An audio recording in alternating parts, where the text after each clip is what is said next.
Ladies and gentlemen, my name is Paul Heyman. And as your wise man, I'm here to bestow upon you the wisdom that you're listening to Punks Talk Wrestling. 1, 2, 3, 4. Welcome to Punks Talk Wrestling! On this episode, we talk about a whole lot of things that have happened in WWE since Wrestlemania, and we discuss the future of the Punks Talk Wrestling podcast. I am R.W. Hellborn, the PA Rock Prince, hailing quote-unquote from Philly!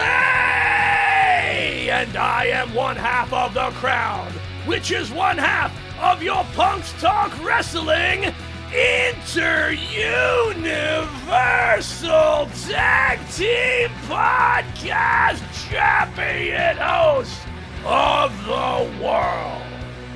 Now, then, and forever by my side, 3,500 miles away in London, England.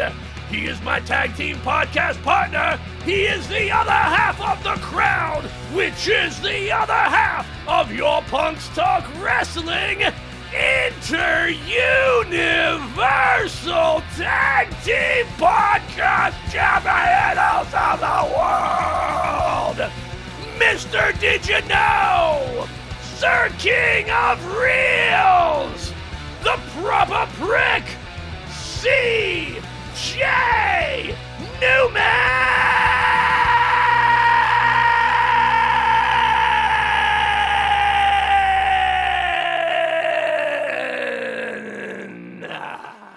Oh boy, that was a long one.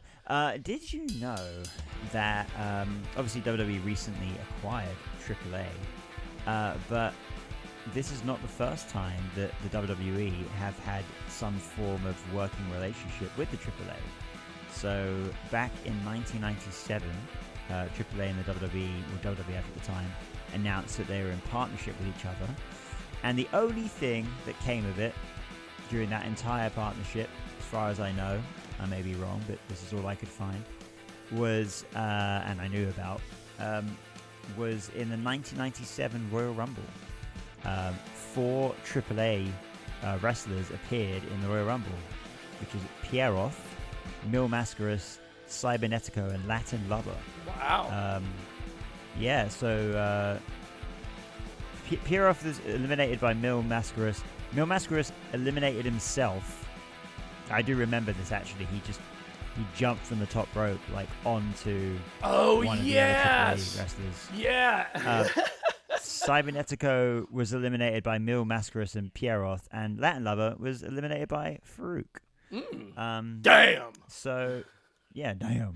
So that was the only time. That's the only thing, as far as I can tell, that happened with that whole relationship.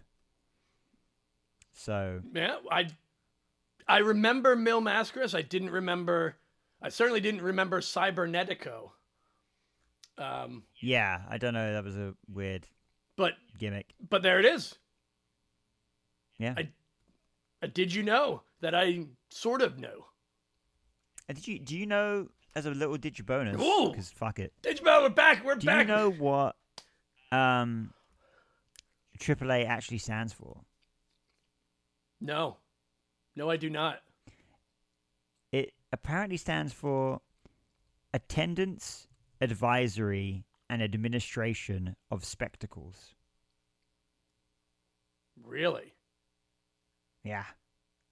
That's obviously in Spanish, like okay. that. Not, I'm not going to bother saying it. Asintenca, asesora y administración de espectáculos. Yeah, that sounds. Yeah. That sounds Spanish. Yeah. And it was founded in 1982 when it broke away from the CMLL. Another thing I did not know. No, I mean, I don't know. I don't know a lot about. I mean, honestly, I don't know a lot about a lot of these other promotions. It's certainly not. No. Yeah, but we're going to be learning more about them come Saturday That's right. at Worlds Collide, AAA Worlds NXT Collide. crossover event. Which honestly, dude, that looks like it's gonna be amazing. It's gonna be I'm really a lot looking of forward fun. to that show. It's been a long time since I watched a show that I have no like investment in. I'm not like I don't know these. I know obviously the WWE and NXT superstars, but I don't know. There's nothing about this. The only thing that I have to worry about this event is the wrestling. Yeah, I just have to watch wrestling. yeah. No storylines, just like this should be fun. So that's why I'm looking forward to that. Yeah, I'm looking for. Now I'll be on the road as I'm leaving tomorrow for 1 month with the tour with the Rumors once again. Yeah. So this will be the only episode in June for now. But as we mentioned at the end of the podcast when we recorded it before this intro, we will be returning in July full force once again to our weekly-ish schedule in preparation for our 2-year anniversary coming up Right, at in this August, year's summertime SummerSlam. time. 2-year anniversary, first ever 2-night SummerSlam. We planned this out so perfectly, you know. It's all the work, my friend, all the work. It's all the work. Everything's work. Life's a work. Yeah, speaking of work, there's been a lot of work going on in WWE since you've been gone. Yeah, you wanna- there's a lot to talk about. You wanna say yeah? How's about we talk about the WWE? Yeah.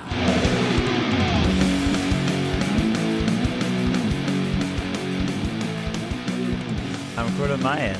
I'm recording on my end. Holy mo, we're recording No. again. We're recording again. I can't even remember the last time we recorded. It must have been I like nearly 3 don't- months ago. Yeah, holy shit, it really has been. Yeah, It because really has been nearly 3 months. because we haven't had an episode air. We haven't had an episode air since the week before WrestleMania. Yeah, that's right. And WrestleMania was the 19th. So that episode. Let's So see. there hasn't been an episode for like nearly 2 months. But we recorded those episodes in advance of you leaving. So yeah, I mean, when did you? It was. So I just looking now. The last episode that we released that I was around for was the 7th of March. Yeah. Well, That was the last. sorry, Roadblock. We did Roadblock, which is the 18th of March. That's the last time we put out an episode Yeah. that I was around for. Because I left on the 20. You left on the or something like that. You left on the 20th or 21st of March. We're talking 2 months. 2 months ago. Yeah, so I think the last time we recorded was probably around the 18th of March. Yeah. Yeah. So over Not two. bad. So it's been over 2 months since we've physically recorded an episode, That's right. Yeah. and almost 2 months since we've released one, Yeah. or something like that. Something It's been a like while. that, It's yeah. been a long. Dude, when we last recorded an episode, Cody Rhodes was still WWF Undisputed Champion. That's right. Cody Rhodes was still, Gunther was still World Heavyweight Champion. Gunther was still the World Heavyweight. Yeah, like, what was I just? What was that else I was just gonna say? Like, yeah. Let's. You know what? I guess. Why don't we? You want to just do a quick state of the WWE as part of the state of the podcast? Let's just talk about wrestling because we haven't spoken about wrestling for about 2.5 months. Yeah. So Where do you want to start? I mean, that's a great you know what? question. Why don't we go back? Why don't we go backwards? Did you see Raw last night? I did see. I've already watched it this morning. Yeah. You watched it this morning. So okay. So you saw that you heard the audible "We Want Truth" chants in the crowd. I heard a few. Yeah, there's a few of them here and there dotted heard a throughout. I few. think that's probably the most apt thing to talk about right now. Yeah. Yeah. It's. I mean it. It's we saw some other releases since we've been gone as well, but this one hits a little odd. It was noted on, it was I guess they released it on Sunday. Our Truth made a post that he was being released. I guess essentially what happened, his contract was not renewed. We don't know why. It was a weird way for him to word it. I thought it was odd, and it was also weird that Carlito was also released at the same time. Now there were some reports that I heard were that Carlito was going back to Puerto Rico. He already had done. So there's I can't remember the name of the promotion, but Carlito's been allowed to wrestle in Puerto Rico during his entire deal. I think it's his dad's promotion because his dad's promotion works with the WWE. Yeah, and they have some sort of connection. Carlito won their world championship like a week or so ago before this all happened. So, because it sounds like a really bad work, like for some reason. I mean, I want it to be, but my heart of hearts just knows that it isn't. There's. It could be made into one, I'm sure. Well, that's what I'm thinking. That's actually what I'm thinking. Definitely in the case of Truth. I've got a few thoughts about this. First of all, it's my first instinctual reaction to it is that it sucks. Yes. The thing that I feel is happening here, and I'm hoping that this is like a teething process, is that I don't believe. If anyone's out there online and they're kind of blaming Triple H for this release, I don't think it's Triple H. No. Triple H is in charge of the creative process. I don't believe he's not in charge of contracts. He is not the what's the name of what was John Laurinaitis' job title? Talent relations. Talent relations. Yeah, head of talent relations. So he's got nothing to do. Yeah, so I don't know who is head of talent relations right now. Yeah, I think this is also part of what is confusing is that we've pulled back the curtain. This happens when you pull back the curtain a little too much. Yeah. But they pulled back the curtain a little too much without actually people understanding what people are doing. Like, I don't think anybody actually really knows what Triple H really does in full capacity. Not in the full capacity. And the question is whether, like, I think that we do we know that he is like head of creative? Yeah, we do. But is he involved? When it comes to releasing superstars, does same with Shawn Michaels with NXT superstars? Does a list pass through their desk and they have to sign off on it? We don't know that, and I don't think we ever will know that. No, we're never going to know all of the things of how it actually works to some degree, and nobody online that is talking about it knows either. To blame Triple H is dumb. It's just it's silly because even if it was Triple H's decision, it's understandable that at 53 years old that maybe they don't want our Truth Wrestling anymore. I get that. The reason this is how I know for a fact that it isn't Triple H's decision, because there's no way you would have our Truth set up a brand new storyline with Jimmy Uso on SmackDown last week. You'd write him into that situation just to release him 2 days later. You don't write a guy into a storyline and then fire him 2 days later. That doesn't make any sense. Yeah, that really does. It really doesn't. I mean, it's not like they haven't done anything. It's not like they haven't done stuff similar to that before. But it doesn't make sense. That's true, but not in. But not in this era. Not in this and to know era. Exactly, and to know that they weren't going to renew his contract because it wasn't a firing. It wasn't a something happened and you gotta go. This is your contract is up and it's not being renewed. They knew this ahead of time. Yeah, this is what I was saying about a teething process, right? So my belief, if I'm going on looking at what we do and don't know, my belief here is that this was a TKO decision, and my belief is that unfortunately TKO are a business, right? They own the WWE, therefore they run off spreadsheets, and you're gonna, I don't believe that. I feel like this decision was made from someone in TKO based on numbers that didn't know.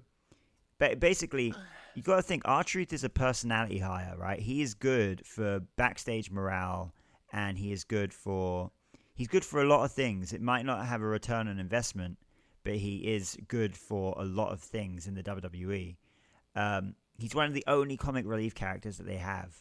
Yeah, and that's really important for a wrestling show. It's extremely important, and it's just it's still a little early to really know everything. It's too early, and like it's like before we know it, like we've seen people chant names before. CM Punk, case in point. People chanted his names for years, and he came back. It's very different, I understand, but I could see them writing this wrong. Hopefully, re-signing Truth on a Legends deal, having him come back. And what would be even better with him on a Legends deal is the fact that on a Legends deal, you're allowed to also make independent appearances, and that really broadens the R-Truth universe open, right? Because he can appear on the indies and think that some other guy is Kane or something. I don't know. I've already seen people talking about having him show up in AEW and thinking he's still working for WWE because of all of the people that are over there. Like I've heard a lot of funny things that would be hilarious, but if it's also the standard 90-day the quote unquote 90-day no compete clause, which is not actually which is another thing that everybody in the internet whining community get wrong, is that it's not a 90-day no compete clause. That is, those 90 days is still part of their contract. They're being paid. Well, the thing is though, with Truth and Carlito, they don't have one because their contract's running out. Yeah, so they get to work immediately. But is it the contract is it the contract that has run out and is over, or is it not being renewed and there's still the 90 days? Because this is what happened with other people that were released earlier in the year. They were what it seems like is it's definitely in the case of Carlito, his contract runs out in 2 weeks. Meaning, once that contract runs out, he's allowed to be wherever he can rock up an AEW. It doesn't matter, because if he was being terminated halfway through his contract, he has to wait 90 days. Then he can sign a new one in another company. In these cases, their contract is about to come up. So after that's finished, they can be anywhere they want to be. Right. Well, yeah, but isn't it now? Again, I guess this is another one of these. I don't know for sure. Because what we were told, what we heard other places is that the 90-day thing is part of the contract. So like, if R-Truth said, June 1st was when he was done being like on air, is there still 90 more days that he's still getting paid? Like, is Carlito's? From what I mean, I don't know for sure, but from what I've read, that isn't the case. I think when it comes, because it's rare that we see someone getting released because their contract's about to run out. Normally, it's just halfway through a contract.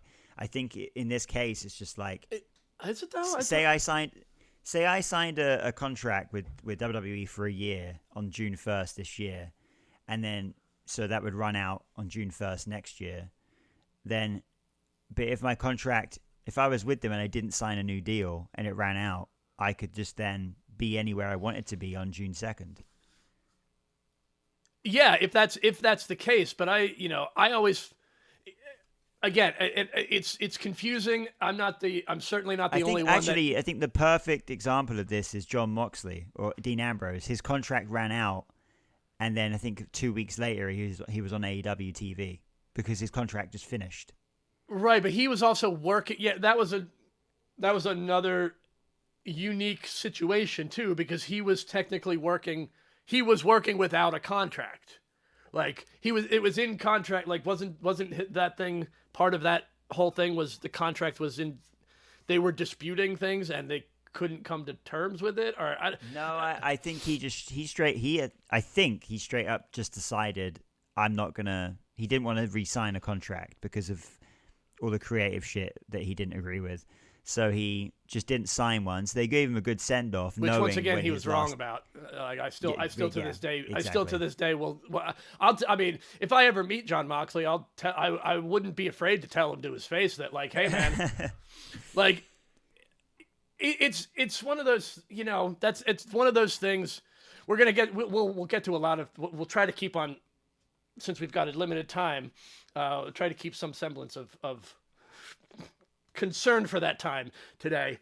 So I don't want to go too far down this rabbit hole of what we don't know about, but it was shocking.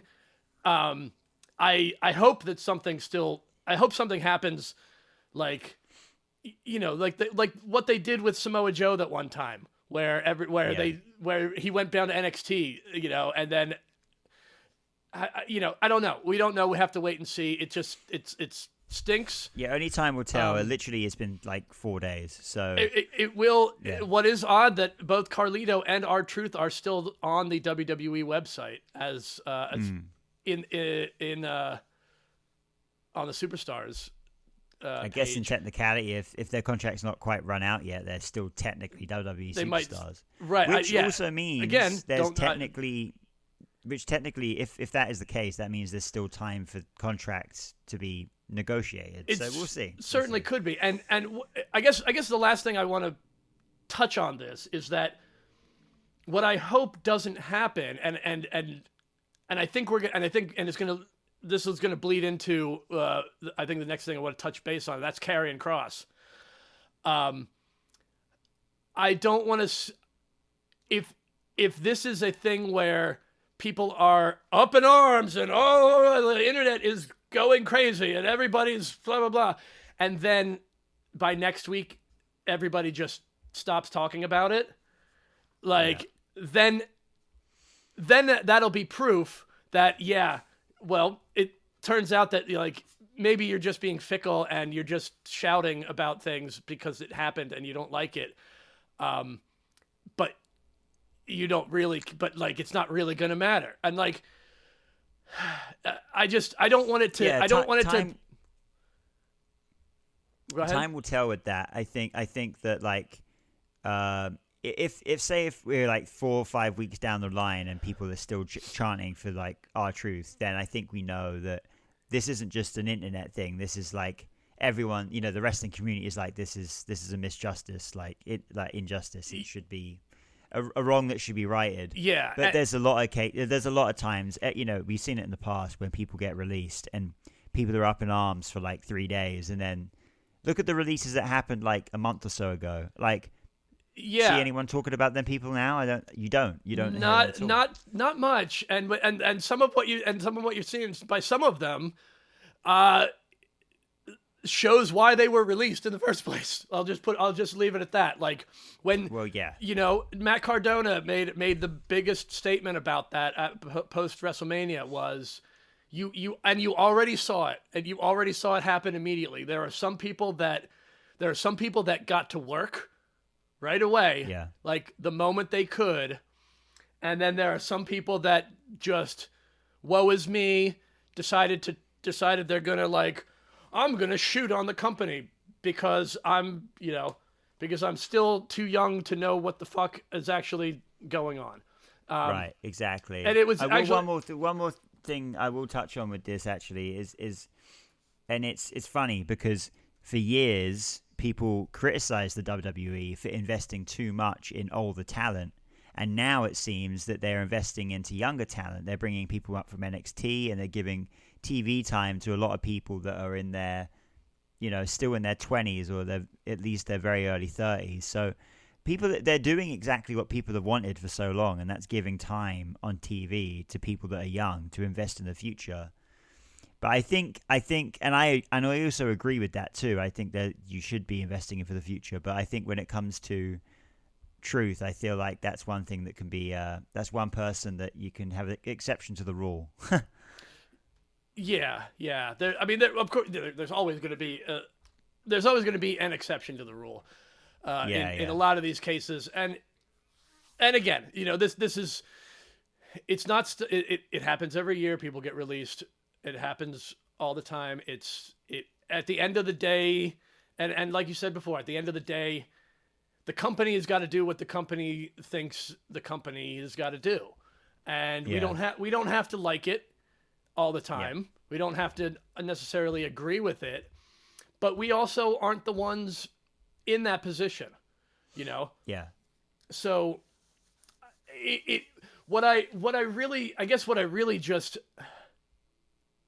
what's so harsh is that I guess it's just, this is the only industry where people act this way about people moving jobs, like people being let go from jobs and go somewhere else. It really is true. Where it's just like, it's not the end of the world. Like I guess that's also what kind of gets me is certain people's behavior. It's not just the behaviors of people who got released. It's the behaviors of people online. Yeah. I actually think that Karrion Kross is if we were going to go on to him, like, I did see him say on online that, like, these people are leaving, but you can still support them. Yeah, absolutely. Just because they've left the WWE does not mean you cannot continue to support them. Yeah, continue to follow their career. You still can. Yeah, and I think that's something to focus on. If you really do care about these people, then you can still do something about it. Maybe a bunch of chants will do something. Maybe an online thing will do something. People. Yeah. Maybe, or maybe not, or maybe. Yeah, look what happened when Cody gave up his WrestleMania main event to The Rock, and like they had to pivot on that because the crowd in person and online had the whole "we want Cody" situation. I still buy that. No, I still think I still think "We Want Cody" was worked. I think they created it. I mean, come on, man. The Montreal Screw work was even better than that. I think would be the fact that CM Punk's name would not leave a WWE arena for 11 years. So I think that's proof in the pudding. That's anything can happen. Anything can happen. But I think the "We Want Cody." I think the "We Want Cody" thing was partially. I think people really did get invested into it for real, yeah. But I think that they were led to become invested in it. Like I don't know. I just don't believe. I don't believe that they really. I don't think they pivoted the way that they made us believe they pivoted. I think they pivoted. Yeah. I think they planned the pivot a little more ahead Either way, of time. If there's a movement to get R-Truth back, it's going to be completely organic, I think. So probably. There's no reason that, there was a reason to be pushing Cody Rhodes. There's no big reason to be pushing R-Truth. And the great thing is, he was just in a story with John Cena. You can easily write him back in by saying that John Cena got him fired. Well, that's another one of the things that was the topic, was part of this topic, is that people are now thinking, like, was it John Cena that told The Rock to not renew his contract because R-Truth embarrassed John Cena in some way by there's ways you can look at it. There, Hell, you could even say that John Cena's still pissed that Carlito stabbed him in a nightclub in 2005 or whatever it was. Remember that? Yeah. What? Wait, what? That was part of a storyline. When John Cena first became US champion, he was in a rivalry with John Cena with Carlito, and Carlito stabbed John Cena in a nightclub. I don't remember that. Yeah, that was a storyline. Go back and check it. But that was a legitimate storyline. Yeah. I mean, it was Carlito, and he had a guy that hung around with him. But yeah, so now he stabbed John Cena in a nightclub. So now there's probable cause on both counts. Yeah, I guess. I mean, yeah. The beauty of professional wrestling is that you can make up any ideas, and they could make it work, and things could happen. Yeah. Let's move on to Karrion Kross anyway. Yeah, let's move on to Karrion Kross, who has seen an astronomical rise in especially in the 2.5 months that this pod's been on pause. I mean, friend of the pod himself. I mean, we posted about him quite a while ago. Sir King of Reels. I gotta say, man, we were talking about Karrion Kross way before anybody else was. It's like September last year. We've been talking about Karrion Kross forever. Honestly, ad nauseum, and to this degree that his character, the one that he's trying to get off, well, that he's not trying to, and the character that he's gotten off the ground with this kind of all-seeing eye, kind of devil on the shoulder situation. And wasn't that? We've been saying this for ages that he needs to be pushed to the fucking moon. Now, my gripe now is, although I say it's a gripe, I feel like the gripe has been manufactured because I feel like it's been done intentionally. Mm-hmm. But I feel like he had his online, he made his documentary. He made his documentary. He made that promo after WrestleMania, which was a bit of a pipe bomb moment. Mm-hmm. And I feel like now the WWE, and not only that, he has had the best selling T-shirt on WWEshop.com, which is insane. Yeah. I think now we're at a stage where he's the crowd. Like, he was on Raw last night in a backstage segment, and the crowd popped for him. It's happening every single week. Mm-hmm. He's only got backstage segments, not even in front of a live crowd. I think. And now everyone, saw last week that the last qualifying match for the Money in the Bank was announced. He wasn't in it. Mm-hmm. Again, another outcry by the crowd saying, "Why isn't Kross in this?" I believe they're just doing it intentionally to just make it, just heat it up and heat it up and heat it up until it explodes. At this point, the Karrion Kross, it has to be, because there is no other logical reason. Otherwise, there's no reason to be holding him back. We all know that Kross is like good. Him and Triple H are on very good terms. They always have been. And I think it's there. This is what I mentioned about, like, the internet potentially. Like the whining and forgetting. The moving on quickly that some people do. I think this is part of the proof, and the point is that they're not going. They didn't do it. They didn't do it when you scream and cry about it with Cody. They didn't do it when you screamed and cried about it with Daniel Bryan or with Kofi Kingston. They held out longer. I got really into it with somebody online over part of this, because they were getting into the WWE's they bury any talent that gets themselves over, and I'm like, right. Dude. No, they don't. No. That's fucking stupid. No. It's a company. If that's the case, it's a business. Cody Rhodes went to AEW and got himself over outside the business. Like, what's the logic in that? He would have come back and been buried if that was the case. Exactly. You know who else got the and of course they didn't want to admit that I was right, so they had to devolve into childish name calling bullshit, because they didn't have any actual information to combat me. But list of people who got themselves over. Daniel Bryan, quote unquote. Daniel Bryan. The Yes Movement was supposedly an organic movement that happened, right? But they were documenting Daniel Bryan's road to WrestleMania from the entire year previous to that. So Kofi Mania, you might say that, you might be able to say that, but is that they certainly didn't bury him for getting himself over. They gave he became world champion. So did Daniel Bryan. Stone Cold Steve Austin. Yeah. Before Stone Cold Steve Austin, I mean, these are proof that Vince didn't do it. Triple H didn't do it. They don't bury talent that gets themselves over. They use good talent, and bad talent doesn't get, well, that's also, subjective. I see it but from a business perspective. Go ahead, carry on. Sorry. What I meant was, it's been on record. Even after Stone Cold Steve Austin was the one that came up with Austin 316. Nobody else did that. Nobody else gave him that line. Most people didn't even know what he was going to say. Yeah. And it exploded.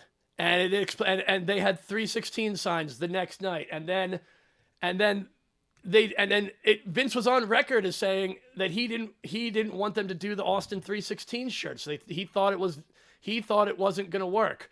And he did it, and he let him do it in an attempt to prove him wrong, in an attempt to show him like it was false. And of course, it wasn't wrong. It's hot. It's still one of the it's the all time. It's still one of the highest selling. Yeah, it's still one of the now. highest selling shirts now. So you can't tell me that Austin didn't get himself over because he was the fucking ringmaster. Yeah. The minute before he said Austin 316 said, "I just whooped your ass," he was the fucking ringmaster. Yeah. And he was and even though he was in the King of the Ring, he wasn't going anywhere until that happened. Until that. You need to put this into the perspective of the business as well. Like, Karrion Kross is getting himself over. Sure, he is. He's put out this documentary. He's done all this stuff to online to promote himself. Well, by the way, another person in that is Zack Ryder while he was in WWE. He was the first guy to do it with the internet. Yeah. He was the internet champion. He had his YouTube channel. Like, that got him to like tag team championship, intercontinental championships, US championships. Like, he was on screen with like Hugh Jackman and John Cena, and like he was, he made a name for himself just by himself. But what I'm trying to say is, WWE aren't going to see Karrion Kross getting this attention and go, "Oh, he's got an attention. It just started yesterday. Right, let's push him." No. What if you start pushing him and you realize, oh, actually, it was just like a little kind of, it was a moment. It was a flash in the pan. It was a 15 minutes of fame. He actually isn't all that. You want to wait and see if the crowd being invested in this guy is actually going to last. Yeah. Now, with Karrion Kross now, it's been like 2 or 3 months consistent, and the crowds are they're only cheering him more. There's more signs. The T-shirts are selling more. The more they hold on, the more T-shirts they'll sell, for one. But two, like, the more the crowd will build and build and build. They want to build that anticipation. They want to build the crowd up. So yeah, they have to. Totally makes sense. It has to be sustainable, and exactly. and that's why and with the level, and that's like I said, like I mentioned earlier, it's like if everyone just shouts online and for a week and then moves on, that's proof that it was only a fad. If they continue it, if they can sustain it, because that is what you need for someone to be in a top position, they have to be able to sustain themselves in that top position. I mean, look at Jey Uso. Look at how long it took fucking Jey Uso to become a singles champion and to become a world heavyweight champion. And do you think they're gonna give Karrion Kross? I think he's got another title before he gets a world championship.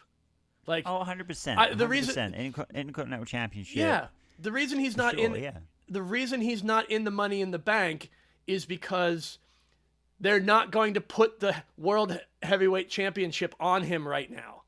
So there's no there's no reason to even put him in a position to make people think that he is. We want to keep making people think that he's being held, quote unquote, held down to some degree, like you said, so that it continues, so that it's fever pitch, so that when it does happen, it really does matter, because what would have happened, I can tell you exactly what will happen if they had given Karrion Kross a championship run before WrestleMania, or if they gave it to him, they just gave it to him now and he cashed in and he became heavyweight champion, there'd be nothing for him then. Also, people would turn on him. They would turn on him immediately. The Money in the Bank is good for two people, in my opinion. I don't think it's good for. For example, someone like Big E, right? Big E won the Money in the Bank and cashed in and won the title. Yeah. I don't think it works for a young up-and-coming face, because I feel like a young up-and-coming face, their first title win should be done in a legitimate fashion. There should be a struggle to get there, right? Yeah. I feel like the Money in the Bank briefcase works best for maybe a young heel, because they'll do anything they want to anything they can do to get the championship, just like Edge did.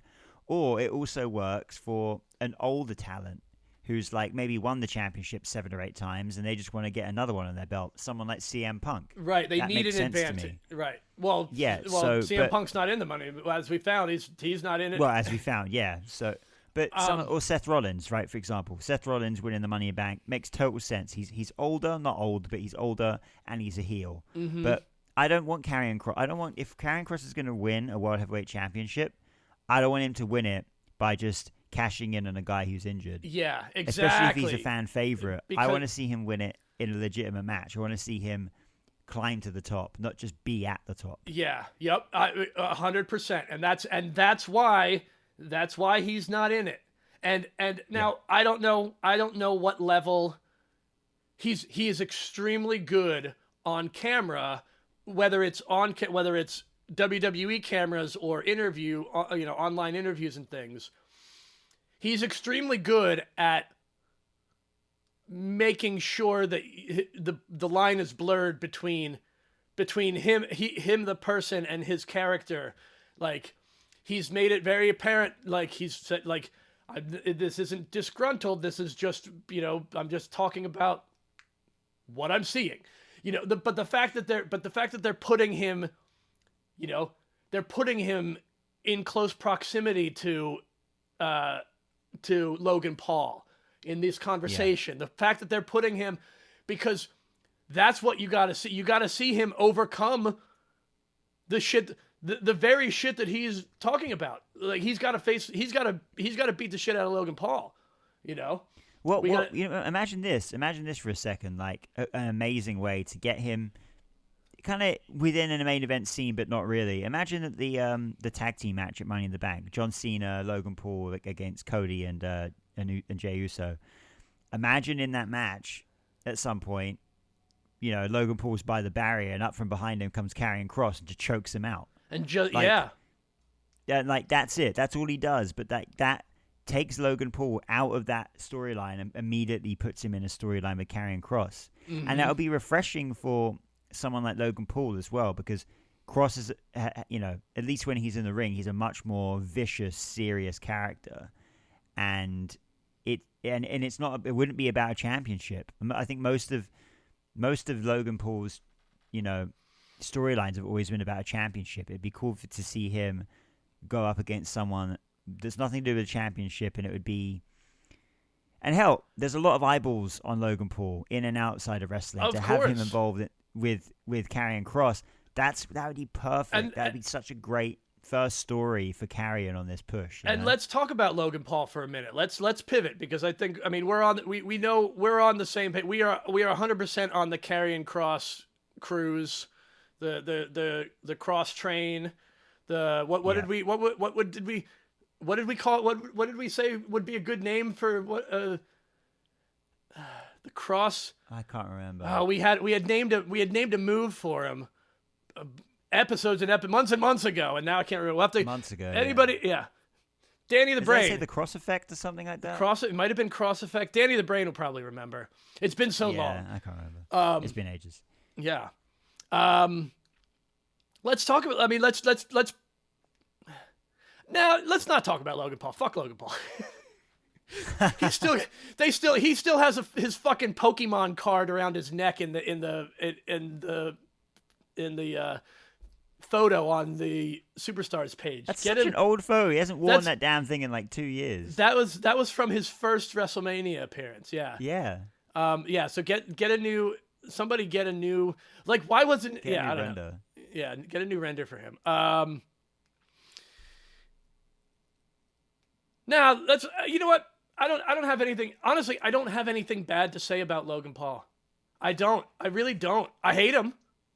I mean, I hate him. The character of Logan Paul. Excuse me.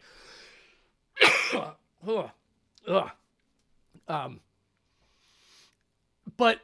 You okay there? Yeah. No. But it's undeniable. But he's unfortunately, for people that want to be mad about it, he's undeniable in the ring. He is undeniable. He's gotten him great, man. Yeah. Yeah, he didn't have to pay his dues the way other people did. And everything that Karrion Kross says is true. It's not incorrect, but it is but like everything, it's all a matter of perspective from whose side you think you're on. That's a great line from a song somebody wrote a while ago. It was me. It's from Ryan. It's from Ryan the Rails from Riverside Odds, punching above your weight. Yeah, go check it out. Little self plug. Always be plugging. It's been a while. I got to slip, you know. You got to slip. But no, I love the amount of work that Logan Paul has put in to the character of Logan Paul, the biggest heel that everyone wants to see get punched in the face. Like. Yeah. And you know what? At the start of this year, I think a few days before Netflix, the Raw's debut on Netflix, which was the first episode of the year, he announced that he was going to be a full-time WWE superstar, and I called bullshit. But I got proved wrong because he's been a consistent on TV and pay-per-view since then. Yeah, he's pretty much been there every single week. Yeah, I don't know if he's doing. I don't know if he's doing house shows. I don't think he's. I don't think he's not doing house. But to be honest with you, WWE have substantially cut down on their house shows. They're not. They're not even doing any at the moment. I don't think so. What? No, that's not. No, but they did their tour in the UK, but they haven't. I don't know. Maybe I'm wrong on that. Maybe I'm totally wrong on that. But like, I know they're doing a lot less than they used to, for sure. I think they're announcing. I don't know. They're not publicly announcing it like on Raw and SmackDown as much, but I think I'm pretty sure they're still doing at least like 1 or 2 house shows a week. Yeah. In other. I mean, maybe I'm wrong about that too. I'm not 100% sure, but either way, I'm just looking at it now. And I can confirm that there are no house shows. As it stands right now, there are literally no house shows going all the way up to SummerSlam. No, really? Actually, there's no house shows actually announced for the rest of the year. If you go on their tickets page, there's literally no house shows at all. Yeah. Wow, that is kind of surprising. I mean. Okay. Well, maybe they're not doing house shows right now. I think it's just that. I just think that they're profitable, so highly profitable now that they don't need to rely on making money from house shows as much. Yeah, but the house shows. But I mean, house shows are meant for. This is another thing that's just confusing because they're meant for the superstars, the wrestlers, to be able to try other things out in front of a live crowd to see what works, and to do things that you wouldn't necessarily be able to do. So that seems really bizarre to me. And why wouldn't they be? I don't know, but who knows? Maybe this is also part of their effort to help the superstars, the wrestlers, not get burned out as much. Maybe that is part of it. I'm sure that's definitely part of it. I think that I don't think there's a need in this modern day for the heavy schedule that they used to have. 250 dates a year. That also very well may be true. Like they don't. I think with that, I think that's just learning from your past, in a way. I think there's a focus on the current management of letting these human beings have a life and have a family as well. Yeah. Be there more for their kid. That's another thing, learning from your past is and there's a lot of older talent that never saw their kids. So I will say that, and they are, they are doing Saturday night's main events more, and those are basically house shows. Exactly. And Karrion Kross has had 3 matches in the past few weeks on Saturday night's main event. If you want to go check them out, they're all on the YouTube page, and every single one of them, it's great. He's getting ring time, and they're trying him out in front of a live crowd, and every single time he's getting a pop. So that's how they can air that, is by doing it on Saturday night's main event. It's televised in a way, and they'll get to see how a live crowd reacts to this person that is getting over online. So let's see if they're getting over in a live setting. So no house shows, but that's not that they don't do them. The thing is, WWE, it doesn't take WWE long to set out a show. They just need to announce it. They could announce a 2-week house show tour in a month from now, and they'd set out every fucking ticket. Yeah, because their house shows are a lot smaller in size. So I'm sure they'll announce some soon enough, but they seem to do 2-week runs for house show tours, and then they kind of have a big break for a while. So that's how it looks to be how they do it now. Another big thing we should probably talk about is the Wyatt Six came back. Yes, that just happened. Yeah, they've been gone longer than you've been gone. Than we've been gone, right? They've literally been gone longer than I've been gone. We sort of disappeared, just like the Wyatt Six disappeared. The last time we saw them is when Karrion Kross's faction, who 3 of which have been released since, defeated them on Raw. God, fucking ages ago. Everybody in his faction was released. Yeah, everybody apart from him and Scarlett. Yeah, right. So that's the last time we saw the Wyatt Six, is them actually losing, which was shocking, actually. But so they're back and they're taking out the tag team division. So on SmackDown, which is very odd. Yeah. Speaking, one, it's great to see him back. I'm glad they did. Well, one, of course, the return was also on what would have been Bray Wyatt's birthday. It was still his birthday. It's still his birthday. It's the day he was born, so it will always be his birthday. So I think that was just wonderfully special, and I'll be honest, the nice thing about, while I've been relatively offline too, since we've taken this break, I haven't been online as much either, so I didn't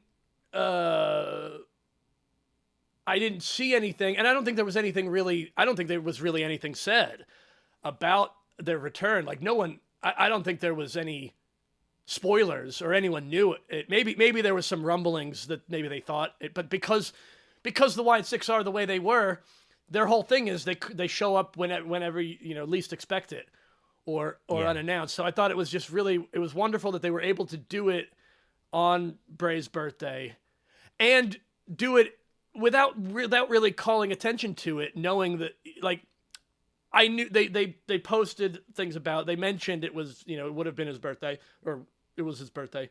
Yeah. But all through watching the show, I had no idea. It didn't even occur to me that they might come back, because you didn't hear anything at all about any of them. Nothing. Yeah, they kept that quiet.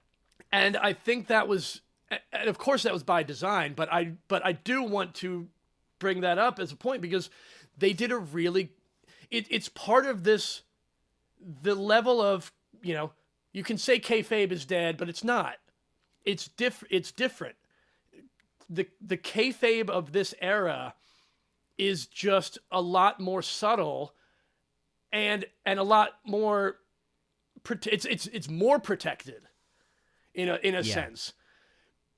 Very certain specific things. And that's why all this stuff just seems so weird, because all of these people, Karrion Kross is, everything he said, he said in front of cameras that WWE saw.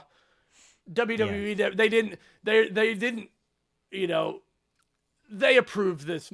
I believe they're approving his message.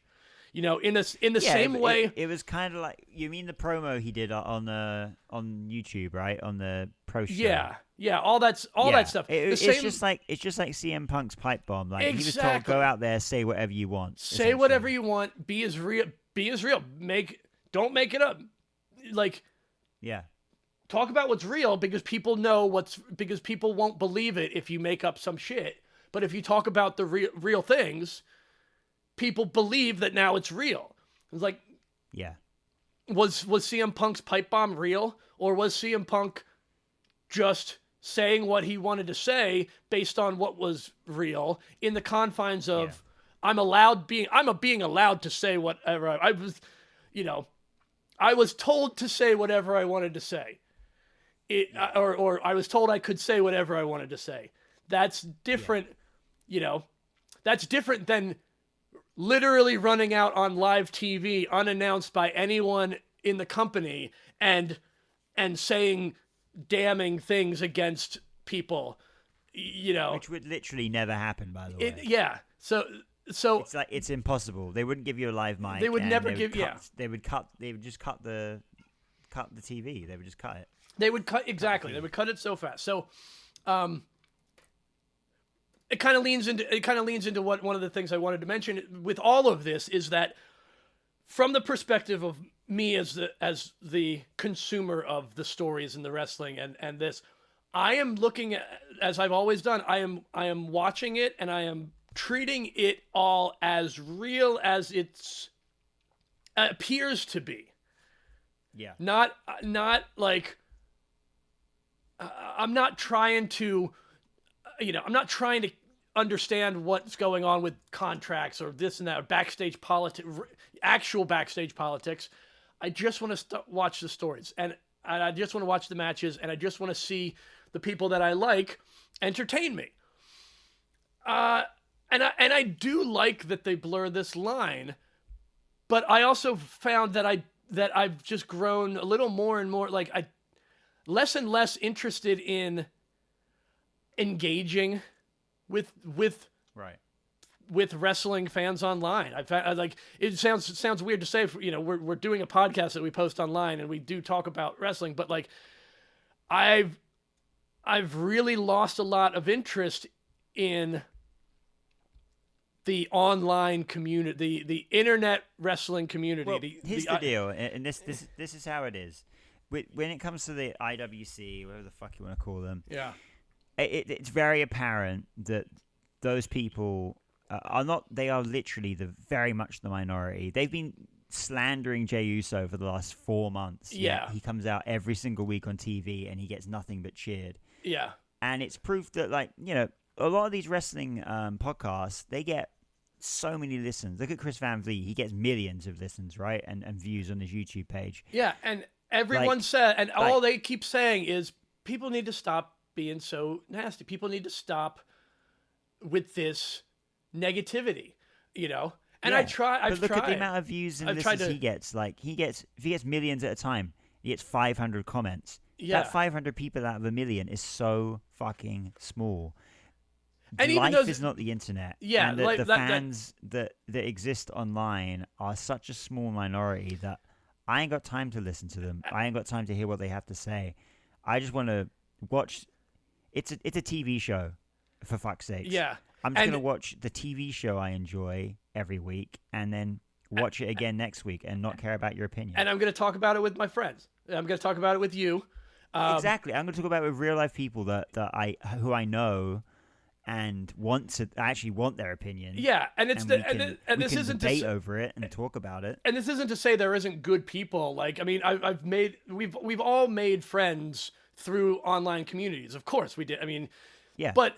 But it's just, I just have so little tolerance for this lazy negativity, for these just blatantly uninformed, misinformed, willfully ignorant people who just spew nonsense. It's just so tiring. And another reason why taking a break. I've heard a lot of people talk about a lot of people took a break after WrestleMania, just kind of how we didn't intend to. Like our intention was originally that we were gonna try to do some solo episodes while, like, I was gonna do episodes with other people while you were away, and it just, you and I talked about it once you got back, just literally just yesterday. It's like, I just didn't want to. I don't want to talk. I do want to have other guests on the podcast. We've been trying, and it just didn't work out yet. But like, I don't want to. Like, we do this because we like to do this. You and I enjoy doing this podcast together for ourselves. We're not looking for external validation from anyone else for this. It's just you and I talking about the wrestling that we like and talking about what we are seeing. It's just, all of this is our opinions. Nobody has to care about our opinions either. We're not even asking you to care about it. You can care about it. And if you do, that's wonderful. If you don't, that's also fine too. Like, I care if you care, and I don't care if you don't care. That is sort of how, like, that's how I go. Pretty much, yeah. Yeah.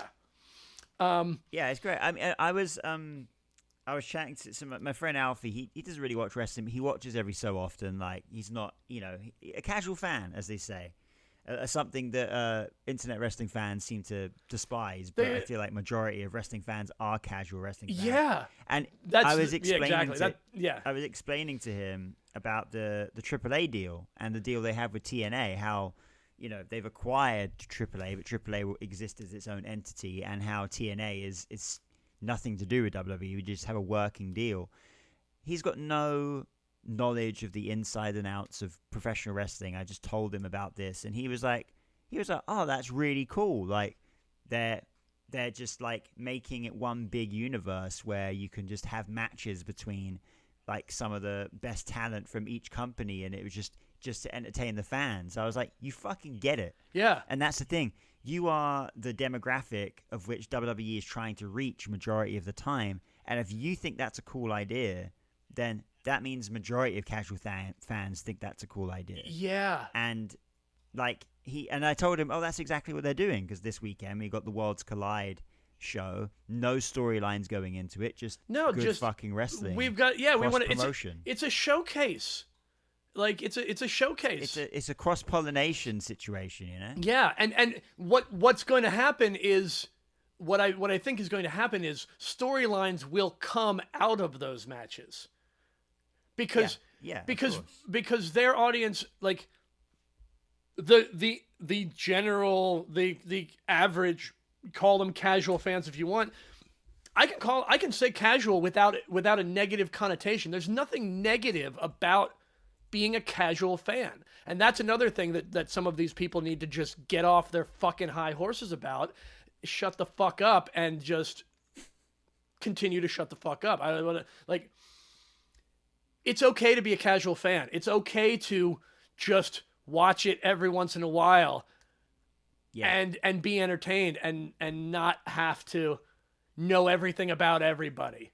Like, and it's going to be so great, like, tuning in for me and you, I guess, as well. All of these matches at Worlds Collide involve people I've never fucking heard of or never seen wrestle. I've literally, so, I don't think I know anything about any of those wrestlers that are.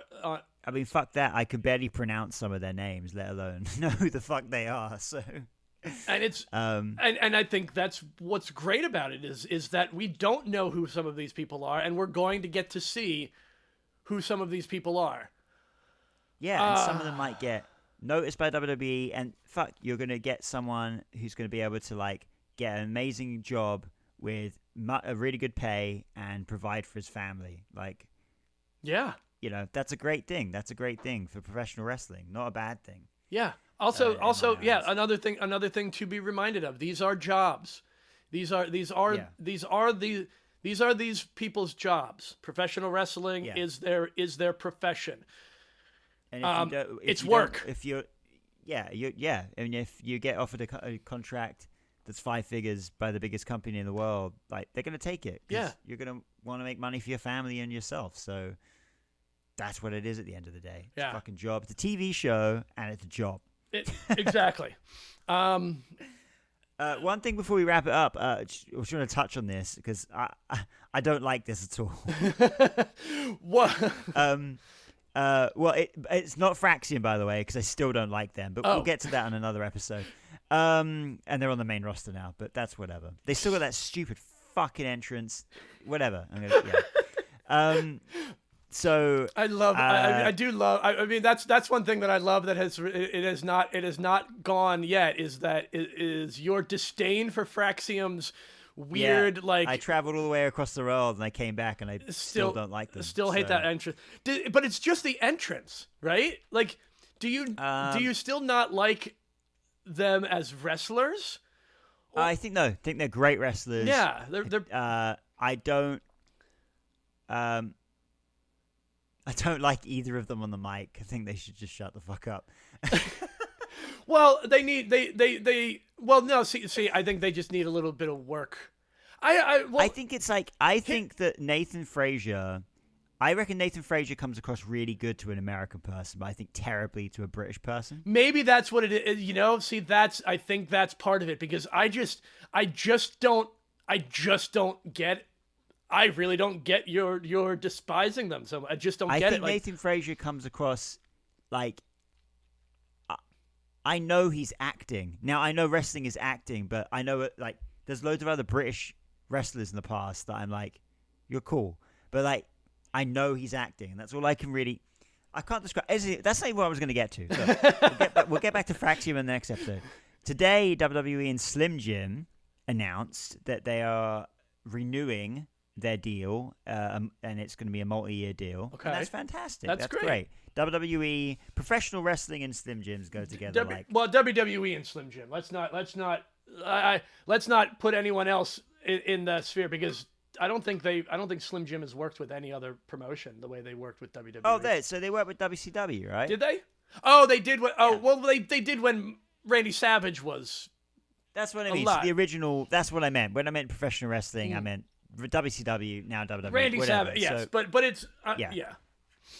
Either way, they've announced a new deal today, and you probably noticed on Raw last night the Slim Jim logo was boom, smack bam in the middle of the ring. Yeah, seems like that will be a continuing thing. Either way, that's fine. I don't care for the logos on the ring. It really hasn't bothered me. It literally never actually bothered me. To be honest at no point.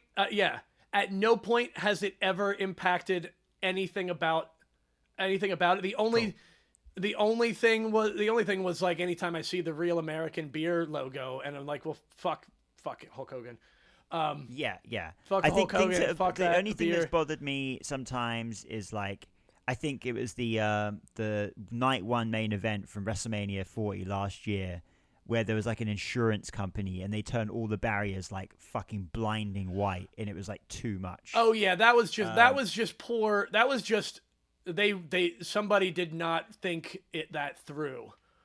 Yeah, but they haven't done that since. But no, they haven't done it since because the ads on the barriers can be a little annoying. But other than that, it's not been actually that bad. Honestly, this I don't agree with though. You telling me this isn't. Well, before you get to that, you telling me like I've never even noticed the ads on the barrier, on the barricade, like on the barricades of the ring apron. Like it literally doesn't affect me.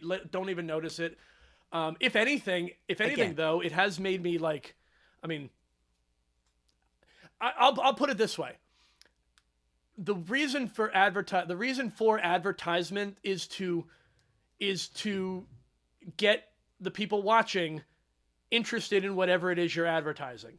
And I am more likely to be interested in something that advertises during wrestling, because this company is paying a lot of money to the WWE, which means makes the WWE product better. Means wrestlers hopefully get more money or better, better whatever. Like all around, it should be good. It should be good. Now, whatever you want to say about but whatever. Here's the deal. Anyway. Here's the thing that I'm What don't you like about Slim Jim?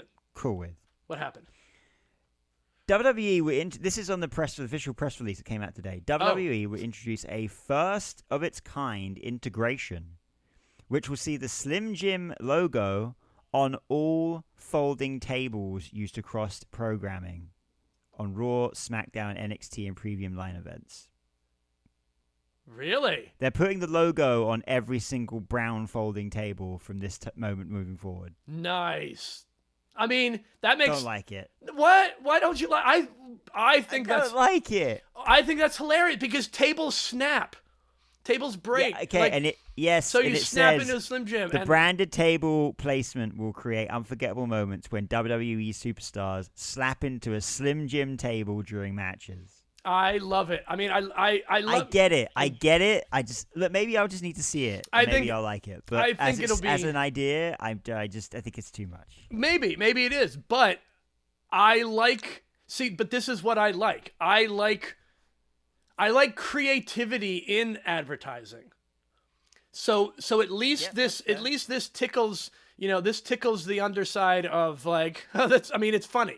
Like it's. It's just funny that it's a I see what you did there moment. Yeah, kind of thing. And I mean, Slim Jims are brown. They're brown and grainy, like tables, like wood tables. It just, I don't know. I think I can't wait to see it to judge for myself. And let's also see how big this logo. If by any chance they bring out these tables and they are red and yellow. Well, that's like no sign of brown. That's too much. If there's a logo in the middle of them, they could do it right. Like they could do it. They could do it subtly. They could do like how like when you do like black on like Braun Breaker's singlet.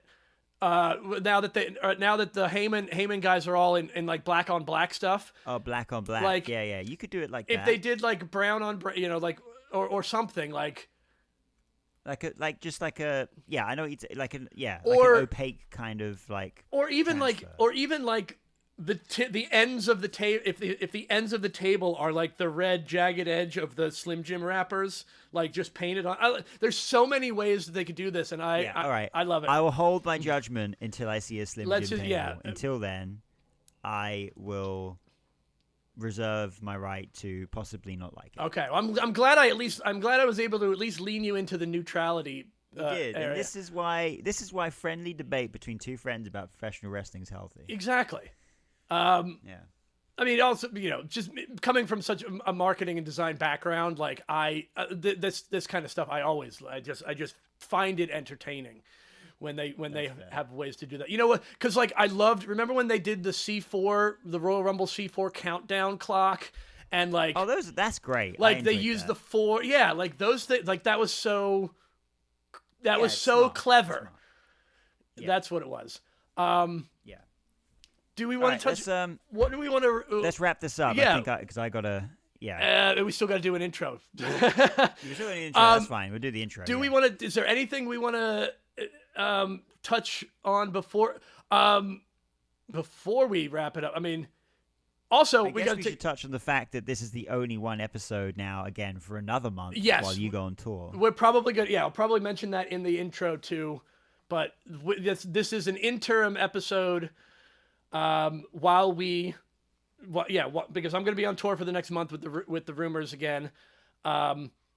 So after the end of June.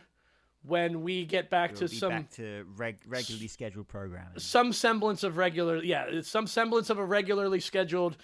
We're getting ourselves back. We want to get back to the weekly schedule because we've got so much to talk about still. There's so much, and there ain't nothing in my way. And while you're on the road, actually, we'll get to that later. But while you're on the road, it'd be good to come up with a bunch of ideas. Oh yeah, I feel like come July we should have kind of Punks Talk Wrestling 2.0. And Absolutely. it will have, like, Well, we're loads of like splashing colors and stuff. We're and people barreling would be into really annoyed our- that we changed the logo. It might be. I think you're onto something right there, because we are heading into our 2-year anniversary. This right, yeah. SummerSlam, and what better SummerSlam to have our 2-year anniversary than the first ever 2-night SummerSlam? Two-night, yeah, it's like we how planned it. great did we plan that out ahead of time in advance that this would coincide the way that it did? 2-year anniversary, 2-night SummerSlam. I think we had talked about this before we left, and I think this month we'll get some ideas. But I think we should have a 2-year celebration, some Oh, yeah. level of, we've bounced around the ideas of filming video as well, and making these video podcasts as well as just audio. I'm not opposed to that as well. I'm not opposed to that at all. Yeah, that's something I could definitely. But hey, if you're I really still with want us, to go whole hog in come July. we're planning on upgrading upgrading everything with this podcast with a renewed sense of purpose, so to speak. Yeah, for sure. So for the meantime, I think just keep watching wrestling. Oh shit, we haven't done this in so long. Shout outs. Shout outs. Let me just get up. I'm not gonna have time to really edit much on this either. But so you know what? I'll just dump it in. I don't know what the next DLC is at the moment. But shout out to Patreon. Support Patreon. No. Whoop. Nope. Shout out to Wikipedia. Support Wikipedia. See, it's been so long, man. Shout out to Al, 2K, and Kaylee at 2K UK. WWE 2K25 is available now at www.2k.com. There's DLCs that are out too. Download them. Get them. All that stuff. You can subscribe if you want to. You can subscribe for free at Patreon, Punks Talk Wrestling. Patreon.com/punkstalkwrestling. Yeah. I would say wait until next month until we get some more content up there, because it's been kind of quiet on there, but we're there. You can interact with us on social media, Instagram and Threads at Punks Talk Wrestling, youtube.com/punkstalkwrestling, and email us at punkstalkwrestling@gmail.com. Next week's episode, there's not going to be a next week's episode. Next month's episode will be about all the stuff that's going to be coming up after that. So, yeah, who the fuck knows? Thank you, everyone, for everyone who has stuck around after our little lull. Like I said, we're happy that we're going to be coming back at full force soon, and we're just going to have a lot of awesome things to talk about. Oh yeah. So yeah, I think that's it. I think that's it. Bye.